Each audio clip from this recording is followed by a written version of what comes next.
to know about the music stand. I'm just going to do this for now. This isn't a permanent solution. And you hate my music stand. Only because it's like you have this nice iPad. Oh, I know. It's and the then you- stupidest. And then you set this like $1,000 piece of like high-tech equipment onto a on the music stand. jankiest music stand. The music stand I've had for 15 years at this Yeah. point. I mean, it's iconic. I know. I understand. I told you. I quote unquote didn't steal it Yeah. from the music department. It was a going away gift. I feel like I earned it. Okay, so my vision for the pod is like, I really like it on podcasts, other podcasts, where they kind of have a rolling start, basically what we just did. Chatting for a bit before they introduce. Yeah, and it kind of fades in, and like there's music in the room, and there's sound in the room and stuff. So I don't mind doing that It's great. and doing this. Are you recording yet? I'm recording. Good. Yeah, I've been recording this whole time. You picked up. I just hit record, and then you were recording while I was asleep in bed this morning, I think. I didn't even know. It's like a real life like documentary of Richard Linklater. Is that who does them? Where it's like, boy. It's like, but I haven't known about it for the Yeah. past 5 years. You've been recording. I got that like room camouflage where I'm like just paint. I'm just painted as your room. This first episode is going to be like 2 hours long, but it'll chronicle the last 6 years of our Yes. lives. And Yeah. I haven't even known that we were doing it, Yep. which is even better. And we're nominated for all the rewards just because it's like it's never ending. We did it. We made it. We made it. We really did. Yeah.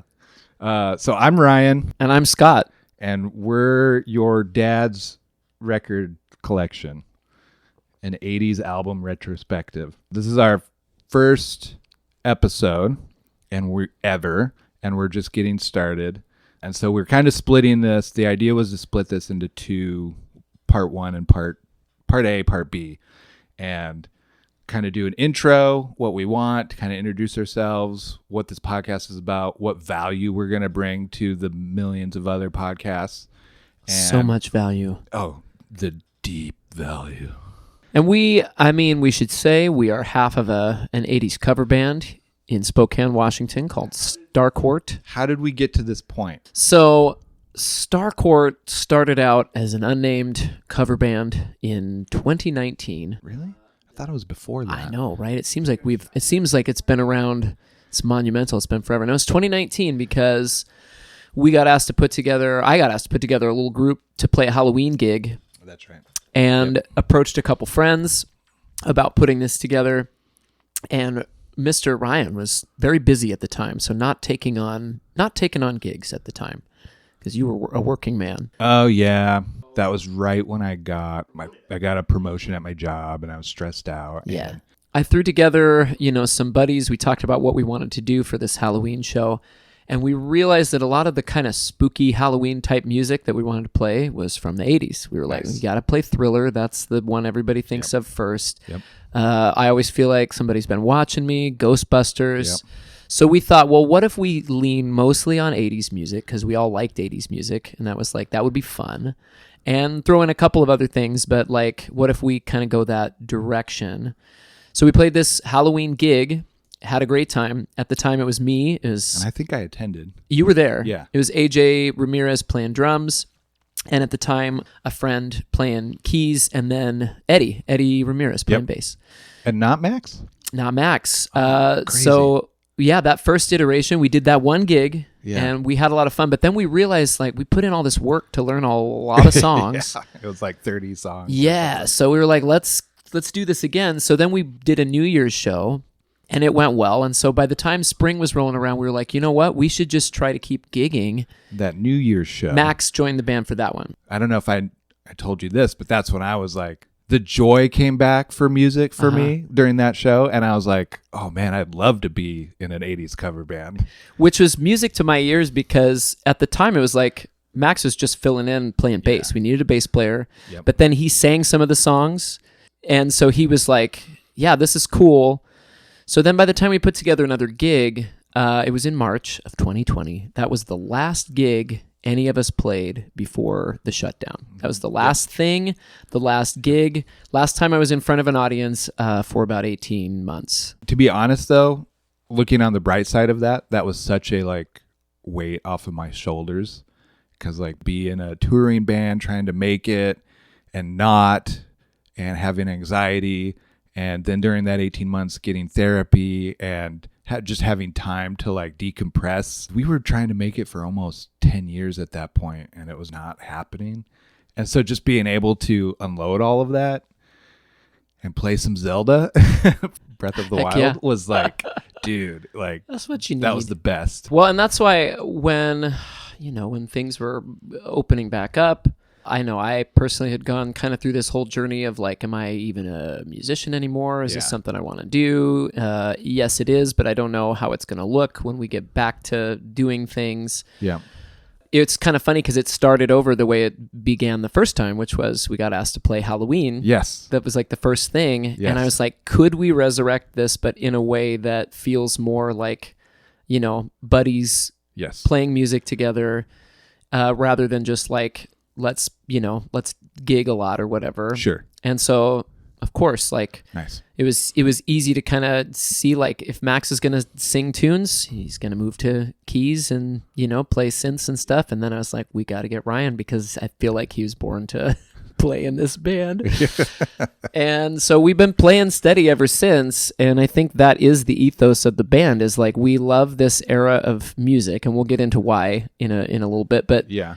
the like being able to put something together where what's an era, what's something that when you say it, like 80s music, people have an immediate picture of what that is. Yep. And it's easy to capture the vibe Yep. with a really diverse set list, but also like what can a 4-piece band feasibly do regularly And without sound good. a lot of stuff. Exactly. Yeah, Without and- having to add a lot of other layers. And Yeah. so that's been the fun part, is trying to figure that out and tighten it up. And so we love all of that. And I feel like I felt like I had spent so much time saturated in learning all of these songs and trying to figure out, how to really recreate them as best as possible to the versions that people know. Yep. So that we weren't just sounding like a bar band playing covers, but like, how do we capture the essence of these songs? I was like, Yeah. if we've spent that much time essentially researching, Yeah. We should. we should talk about it. Yeah. We should share. Because that's what my thing is, like, that's what we do anyways. right. Segues right into like, why the 80s and not the 70s? Why the 80s and not the 90s? Like, why the 80s? And for me, it's just because it was my childhood. I mean, I was born in 85. In the 90s, when I was listening to music, it was all my dad's record collection. It was Poison. It was Def Leppard. It was Michael Jackson. It was the Eagles. So like a little bit of 70s in there, but that goes right into the 80s because they were all just taking from that. Whenever any music was on, it was 80s music. And that's what my dad, so like for me, that's really nostalgic. It's definitely my favorite decade. Well, and I don't think I knew this about you until we were talking about this, how similar our background is, Oh, which yeah. is like, I didn't Yep. know. You said your dad traveled in like a, My dad traveled in a family band. There were 6 of them, and they were all singers. And Stan played guitar, Steve played drums, Dad played bass, and then the girls sang, and they all sang at the same time. And they traveled around with an evangelical preacher in the Midwest, going from church to church, putting on shows. Like, what's the Partridge Family or the Osmonds, or like, and that's pretty much what I feel like they were just emulating in a Christian setting, evangelical preacher. how long did he do that for? Well, I have every record that they made. I found them in a thrift store and bought them in Montana when we were going visiting. 15 years? Yeah, they made like 7 or 8 records. Yeah, mostly just cover songs, but some songwriting. And up until like my dad, I think, was 17 or 18 and rebelled and moved to California and became a car radio installer, stereo installer. And that's when he got into the Def Leppard and the Poison. And this was the early 80s. So it was like he was working on Lamborghinis, Miami Vice style. He always told me that if you're going to test a stereo, any stereo, you put on Michael Jackson's Thriller. that whole album because it's just perfect, crisp, and clean, and you can really tell what a stereo does. So that's my dad's background is that, and then your dad's background is like the same, Yeah, pretty much, right? Like My dad was the youngest of his siblings, and my dad's also the youngest. it's so funny. They had a family band. Yep, same thing that would travel. And my dad played drums, and his sisters sang and like played tambourine. And Yeah. his oldest brother played guitar and sang and wrote songs. And then his middle brother was bass player and sang. So the three of them would do harmonies. And then my grandpa like led the band, played guitar, and sang. And they would travel. My grandma made like costumes for everybody to wear. Yeah. Velvet pants, from what I understand. Nice. And same thing. They'd go to churches. They'd go to youth groups. And is this in the Midwest? They would do. It was more West Coast, but they did go out there. It was like we're like the same time period, 60s and 70s. Yeah, it's kind of incredible. but like just a couple states over. Yeah. That's so crazy. They went out one time. It's really funny. If you buy a copy to this day of the book about this event that Billy Graham was at in Texas, I believe. I gotcha. The back cover has a picture of my dad on it when he was a teenager, because he was there meeting Billy Graham at this thing. And so there's this like, I think it was called Explo. It was in the 70s, and you look on the back cover and my dad's right there. It's so funny. That's amazing. But yeah, like they did this for, like a lot of my dad's youth. And then when, everybody kind of grew up, he and his brothers had a band that was just called Ingersoll.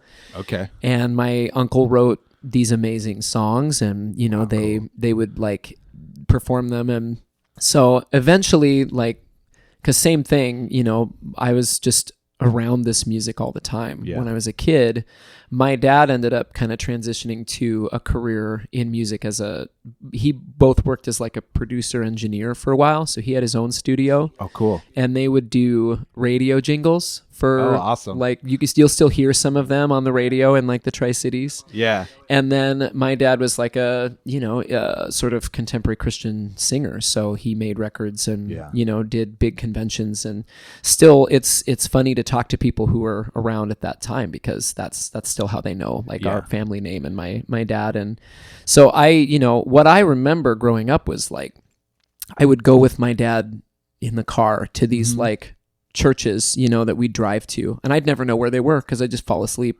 wherever we'd go. And you wake up and you're there. Yep. And I just remember being in like the back seat of the van, and it was like my dad and his friend that would go with him as like his tech guy who would run tracks and help him set up the PA and whatever. And I'd wake up to them playing like Name That Tune on the radio, and it'd always be like the whatever classic rock station. I feel like my dad's same thing, like his taste in a lot of music, especially at that time, was like he loved stuff that had really slick production, that like had a lot of layers. So it was, as an engineer and a producer. So the 80s was like the era he loved a lot of that stuff. And so we just listened to that music. And it's funny to me how similar those two like stories are, how, like what a strange thing. And what's even crazy is AJ's story too. Is his dad basically did the same thing with his brothers and like out. Yeah. And his son AJ as a drummer when AJ can stand it. We'll have AJ tell his story about that. I had this huge, did you read my whole huge thing about if the decades, if time was a person? Oh, no, I don't think I saw that part. I think it's kind of fun. I like to think of music as like in the 20th century as a person. So like the 50s is like the tween years. Okay. Like 12, 13, 14. Yeah. So they're still like kind of afraid of mom and dad, which is like, think about that as like the culture at large. Like they're still kind of afraid. So they still want to be acceptable, but they were having a little bit of like stubbornness, rebellion. And then the 60s were like real teenage angst and discovering who they are without mom and dad, and that the musical artists are like pushing back and like, no, I'm out of here. I'm going to go take that LSD and those drugs. And like, I'm going to go explore, mom and dad. You can't tell me what to do. Okay. I'm going to put a harpsichord in the middle of this rock and roll song. Yeah. They wanted to, and like, I was just thinking about the Beatles too, about how they wanted to define themselves without the audience, without the culture at large, by just being a recording band, right? Oh yeah. And how that influenced other bands to be like, whoa, we want to do that. We want to just Right. make music, right? We're tired of the fact We're that tired of well, and being in an era where what you do live cannot technologically keep up with the demands of your For audience, you know. Yeah. But thinking about like that relationship between culture, critics, media, them being like mom and dad, and the record, the recording industry, the music industry being like a person, them going like, we reject you and we're going to do whatever we want. I feel like that's like a teenager. Totally. I haven't, I don't have kids or anything. So it's like, I don't really know. And I'm sure you're going to experience this soon, Scotty. But Yeah. so the 70s were like the wild 18 to 20 college years where like anything goes, right? Like I'm thinking about Led Zeppelin and thinking about like the massive parties and like massive just like culture of the drug culture and just the exploration of like, now that we're free, we can do whatever the F we want, and just wild, and how much all the different genres like exploded out of, essentially R&B, right? Rhythm and blues. The 80s is the mid 20s to early 30s. Like some people have to grow up and get a real job. And so they start a family and become a businessman, and they become pop stars, right? They're real slick. They have like production behind it. Others decide that partying is their identity and say things like, all right, all right, all right. Right. And they want to stay in the 70s and they want to party even harder. And that's the hair metal, like the hair band, like that picture. Oh, yeah. I really want to watch that. Oh yeah, that documentary. It's on Paramount, I think. Yeah, on just 80s hair metal and like the glam scene of just like, we're going to have to dig into that, dude. I know you're going to hate it, but that's what's going to be fun. We got to talk about Bon Jovi at some point. Oh yeah, absolutely. It's not a perfect metaphor, but I feel like it's fun just thinking about like the music industry as a person in that time period of like. Which is funny to think then that like if you push that forward to like the end of the millennium, to like the late 90s, which I'm going to talk more about this in the next episode, but the way that like rock music kind of leaves the monoculture in a way, kind of gives way to hip hop and electronic influence like dance music, right? Yeah. And pop music that kind of goes that direction. That could be considered like that's your midlife crisis moment for a lot of that. In the 90s? Yeah. That's so funny because that's exactly what I it's down. like this is where then you kind of start going, okay, well then who are we and what the do 90s we want to be? is a 40-year-old having a midlife crisis. Yeah. It totally is. You have extreme commercialism on one hand, and then the response to that grunge yeah. rap. Which in turn becomes a huge commercial success, which is so funny. I think that the thing that makes that really interesting too, when we look back at like, again, when you ask somebody like to define, when you say like the 80s, like as a musical decade, people get an image in their mind. They get a sound in their mind. They can name like, oh yeah, that's several bands like off, and they kind of go, this is the 80s to me. Yeah. And it's not that the 80s wasn't just as diverse genre-wise as any other time, but you start to move forward. Like I remember when we first started the band. I think the 80s was more diverse. Probably. You had all the money left over from the 70s. Right. To be able to invest in these one-hit wonders. Right. When we first started the band, when we were going to do our second gig, I remember the promoter asking like, well, would you guys maybe want to do do the 90s for this one? And I thought about it for a second. And then I went, there's no way to do that with 4 people. Because when people think of the 90s, you are thinking of so many different genres that it would be so much more difficult to pull off everything from like Boyz II Men to Nirvana to the boy bands that kind of emerge at the end of that decade. It was like, that would be a weird time. Not that it's like any more diverse than the 80s, where it's just there's so much more of a concrete picture to where that midlife crisis moment of pop music in the 90s is so like, who are we and who are we going to be? Yeah. And it's interesting to see like who we end up becoming as you move into the 2000s is moving away from rock-based music to where you get into when sort of rock music makes a swing back in any way, which it does several times over the next couple decades, it feels like this, whoa, these guys are pushing in from the outside, you know? Yeah. So the 2000s, it's like a 55-year-old early retiree, and it's just putting on whatever's on the radio and then just jamming with a pina colada while in a golf cart, zooming around from their condo to the retirement village rec center. That's a beautiful picture. It's just whatever, you know? It's just anything goes. everybody's whatever. Anything goes. And It's like we're just you along for the ride. Live your life. Yep. You do your thing. With our poco shell necklaces Puka and shell puka necklaces. shells necklaces. And we are just two white dudes who want to talk about music and want to learn and want to change our minds. You're going to change my mind about Prince, and I'm going to change your mind about Def Leppard.